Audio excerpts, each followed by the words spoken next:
If you are considering at the moment to move your HR solution into the cloud, this is the episode for you. I'm here today with my co-host, Rhonda Stockton. Hi, Rhonda. Hi, everybody. My name is Simone Zanetti, and this is the SuccessFactors Show.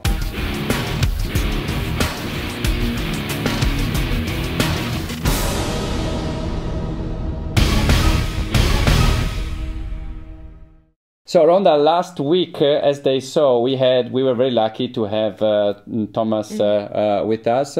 Thomas Otter is the Vice President for Employee Central globally for SuccessFactors. And if you missed the interview, in the description you can find the link, or you can click on this box here. That was an awesome interview. What do you think? It was pretty amazing, yes. Yeah, that quite gave us, energetic. Absolutely. That gave us a lot of ideas on this movement from a solution in-house and the cloud. So we want to share with you the three main considerations that you might want to have if you are getting into that point where you need to decide to go into the cloud. So the first question is really cloud or not cloud? Imagine yourself on a cloud so high. I think a few years from now, everything will be in the cloud. So the question is typically not will you do it, but when will you do it? And with whom? That's correct. Yeah, so it might be on SuccessFactors or on something else.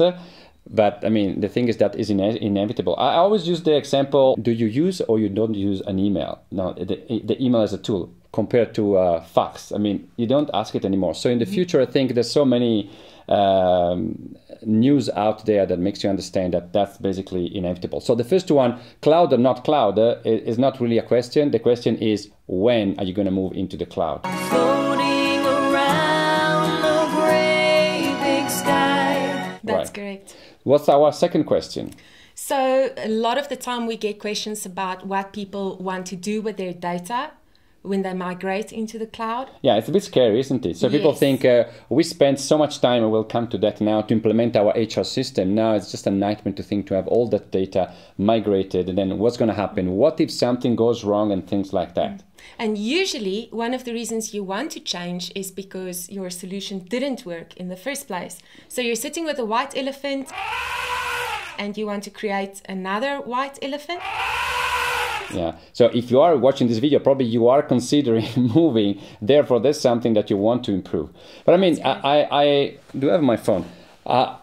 Couple of months ago, I checked on my phone. I had 2,500 contacts. Okay, some of them, unfortunately, they're not even alive anymore. They were from the 90s with my first Wow. ETAC big phone. How old are you? I'm older than you. So I deleted everything. I backed up everything, and now I have 100 contacts. And if there is a contact that I really need that is not in my 100, I just go in the backup and I get it. So how we do that with SuccessFactors? That's correct. I think one of the typical things to understand is that the data is now structured in a way that your processes and your performance and your services require them to be. So it's not dictated in the formal, rigid way that data is supposed to be. So your current data, do you really need to put that into a new system? Do I need my leave record from 5 years ago? Really? You know? Yeah. So I think one of the best things to do with that type of data is to go and put that into a data warehouse. You can either put a link to SuccessFactors if needed. And have some or reports. So if you really need it, you can still access that data. The data But is then, there. so the suggestion is to start fresh. That's correct. So Okay. start from new and continue the new way, the better way of doing So things. we move into a better way of doing things, a more flexible way of doing things. So let's not replicate, the archaic way of doing things. That's the point. And then our third one is the scary implementation. So this is something that we get a lot and said, but we have been sweating blood for 18 months, a year or 18 months to implement a core HR system. Now we have to go through all of this again with SuccessFactors. Let's put this to sleep. That's not the case, right? That's so in correct. your experience, I mean, Ron, you did quite a few implementation globally. So Yes. what's the expectation on an implementation of SuccessFactors? So Employee Central can take between 3 months to 6 months to implement.